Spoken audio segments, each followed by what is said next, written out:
Mm-hmm. Okay. All right, everyone. I wanted to do a quick video, as quick as I can video on GABA. I had a lot of questions about GABA, using GABA for anxiety, because we did the two different types of anxiety from a neurological perspective from the last video. A lot of people came up to me, family, friends, everyone that saw the video and was like, I just use GABA and that helps me. Well, if you're using GABA, there's actually more of a problem than that. There's another problem we should be concerned about. If it helps you, great. If it makes you worse, that's part of the problem. But going over GABA and what it is, gamma-aminobutyric acid. From the other video, real quick, when you don't have enough GABA, you're gonna have feelings of anxiousness just come out of nowhere. You can have panic attacks that pop up. You can have arrhythmias show up and there's no reason. Go to the cardiologist, they give you a workup, everything's fine, but you keep having these arrhythmias. You can have feelings of dread, just out of the blue. You're gonna dread that the zombie apocalypse is coming and there's nothing to do about it.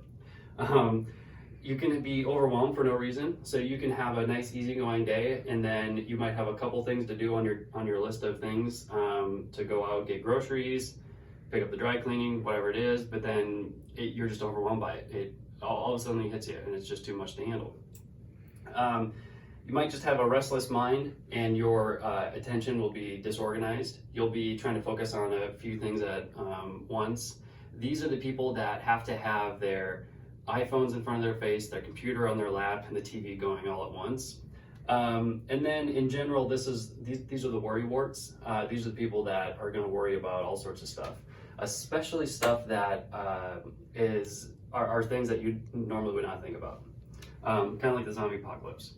So the big thing about GABA, why taking GABA, if it makes you better, is a problem, is because GABA is too big. It is too big of an amino acid to cross the blood-brain barrier. So unless there's been new technology that's come out to allow GABA to be absorbed through the blood-brain barrier, it's too big.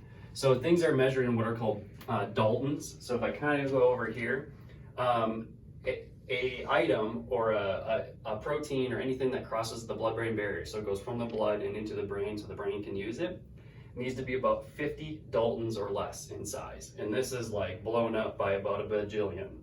Now GABA is about 100 Daltons, so it's twice the size. It ain't gonna fit. It's not supposed to fit. So if we go over here and we see that we're taking GABA and it goes from the bloodstream and gets into the blood-brain barrier, gets through the blood-brain barrier, and then it gets through the terrible brain drawing that I drew here, that is not a good sign. That means that this blood-brain barrier is broken down, it is not intact, and it is unhealthy. And there are other things to be worried about with a blood-brain barrier that's not intact. That's a whole nother series of videos, to be honest with you.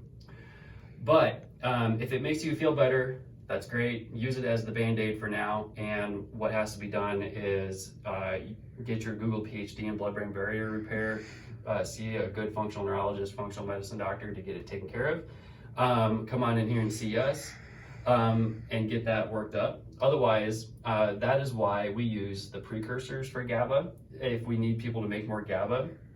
Again, more of a Band-Aid. This is not a long-term thing that we want out of people, ideally. But I use a product that has basically all of this in it. Everything from the passion flower extract, the L-theanine, taurine, magnesium, zinc, manganese, B vitamins, and sometimes we throw in amino acids to feed the body the ability to make the GABA. So the body will process it, it gets into the blood, and all of those nutrients there are small enough to get into the blood-brain barrier and into the brain, and then the brain uses that to make more GABA. We also help people make more GABA by stimulating the areas in the brain that use GABA the most, and then give them relaxation techniques like mindfulness, breathing, prayer, meditation, whatever it might be. So I wanted to clear that up. GABA, too big. If it makes you better, you got bigger problems, you got to hash that out with the blood-brain barrier. Thanks.